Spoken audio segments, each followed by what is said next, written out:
मानस रंजन दास साधारण संपादक ओडिशा सरकारी आउटसोर्सिंग कर्मचारी महासंघ मुझे जरिए माननीय मुख्यमंत्री निवेदन करने चाहिए जे बर्तमान ओडिशार माननीय मुख्यमंत्री अच्छा दरदी मनीष से विगत सरकार विरोधी दल नेता थिले आम कथा भल भाव हृदयंगम कर आम निश्चित भरोसा विश्वास रखीचु जेहेतु अस्मितार कथा ये सरकार कहूँ ओडिशा युवक युवती सरकारी दफ्तर कृतदास गुति समय भाया खटुंट दलाल व्यवस्था शिकार होती तेणु मुझे प्रथा को बंद करने माननीय मुख्यमंत्री निवेदन करुच्ची एतिक निवेदन करी बर्तमान जो चली छटई प्रथम तो छटई कथा बंद करा जाऊ ऑफिसर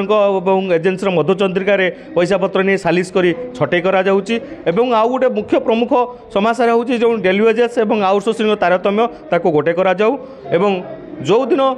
सरकार एवं आसिले से हृदयगम करम कथा बहुत दिन आम सेवा जोगे आसुनी ओडिशार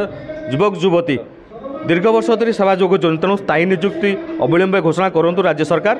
माननीय मुख्यमंत्री एतिक निवेदन करी जेहेतु ओडिया युवक युवती